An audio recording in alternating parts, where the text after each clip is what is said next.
All right, so today we're diving into something pretty cool, a real blend of sports and English learning.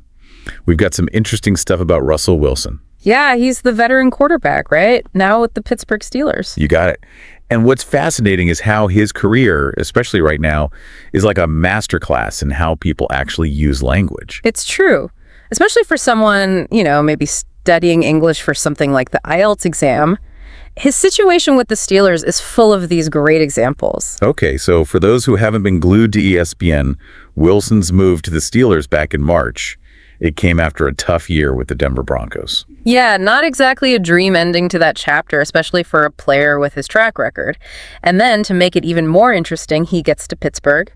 And they've also just traded for Justin Fields, the quarterback from the Chicago Bears. Talk about a shakeup, right? Yeah. Two major quarterbacks in the mix, so what happened? Well, Fields wasn't guaranteed to be the starter right away, but then early in the season, Wilson gets that calf injury. Oh, right, I remember that. Sideline for how long was it? 6 weeks, I think it was. So Fields steps in, and the rest is history, as they say. Classic rising star story, isn't it? Mm-hmm. The fans must be loving this. They are, and to make it even better, Fields has led them to a pretty respectable 4-2 record.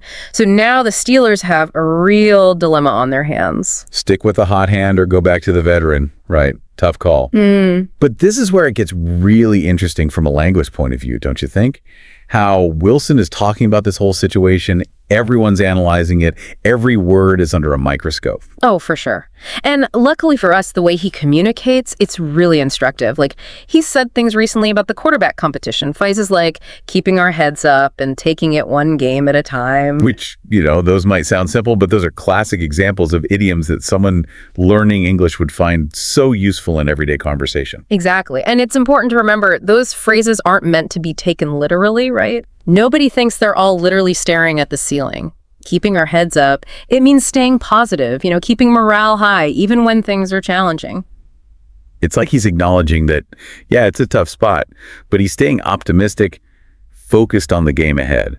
And for someone prepping for the IELTS, especially the speaking part, where they might ask you about overcoming obstacles or leadership, that's invaluable. Oh, absolutely. And it goes beyond just idioms, too. Wilson's vocabulary is consistently full of leadership terms. Teamwork, perseverance, supporting one another. It's like he naturally uses these words that embody those qualities. Which, again, super relevant for the IELTS, both for the speaking and the writing sections. Analyzing leadership styles or those task scenarios where teamwork is key. It's almost like he's giving everyone a free lesson in how to express those ideas, without even trying. And don't even get me started on the whole cultural side of things here. We're talking about American football. Right. It's practically a religion over here. Exactly. And that adds a whole other layer to the language people use, like all those sports idioms. Oh, tell me about it.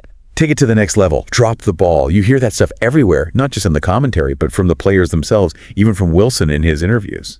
Which, by the way, those idioms, they often have meanings that go way beyond the game, Oh, absolutely. Yeah. Like dropping the ball doesn't always mean someone literally dropped a ball on the field. It can mean missing an opportunity, messing something up, not following through. Exactly. And for someone learning English, understanding those idioms and how they connect to American culture, that's huge. For sure.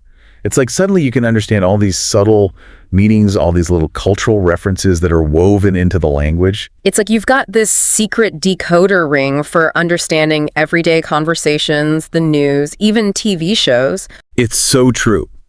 Imagine you're taking the IELTS, right?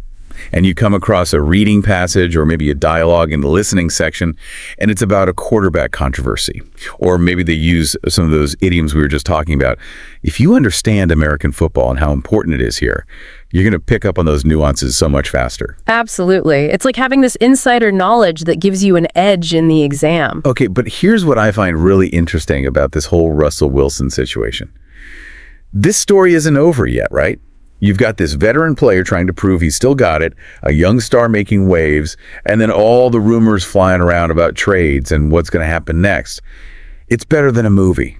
And every single interview, every press conference, everyone's watching it like it's a movie, trying to analyze everything he says, how he says it. They want to know his mindset.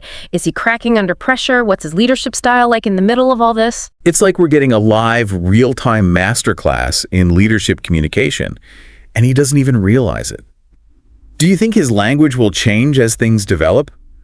Are we going to hear more of those keep your head up speeches? Or what if things don't go his way? Will we start to hear the frustration? And don't forget about those trade rumors. The Miami Dolphins and the Las Vegas Raiders are supposedly interested. Oh, yeah. I forgot about that. Think about how different things would be if he switched teams in the middle of the season. New city, new team dynamic, new culture. That adds a whole other layer of complexity, linguistically speaking. Would he have to adapt his communication style? Would he start using different slang, different ways of expressing the same ideas about leadership, but in a way that fits the new environment? It's a really interesting question. It makes you wonder, does the language of leadership actually change depending on where you are, what context you're in? And that's something that applies beyond just sports, right? Yeah. Oh, for sure. Being able to adapt how you communicate, depending on the situation, who you're talking to. I mean, that's a valuable skill in any field. It really is. It's like we're watching this textbook example of language in action, but with a real person making real choices. And that's what makes it so interesting, right? You don't even have to be into football to see how powerful language is, how it shows what we're thinking, how we're feeling, how it affects everyone around us. Totally. This whole thing with Russell Wilson just proves that language is always changing, always adapting to new situations. And for people who love language like us, it's like we've got front row seats to see how it all unfolds. And the best part is we don't even know the ending yet, right? Right. Will Wilson get his starting spot back? Can Fields keep playing like this? Are we going to see Wilson in a totally different uniform before the season's over? And how will all that change how he talks, both on and off the field? So many questions. I guess we just got to keep watching, keep listening, maybe learn a new word or two along the way. Who knew a quarterback controversy could teach us so much about English? It just shows you never know where you'll find your next language lesson. That's what I love about these deep dives. Me too. Yeah. Always something new to learn, a different way of looking at things.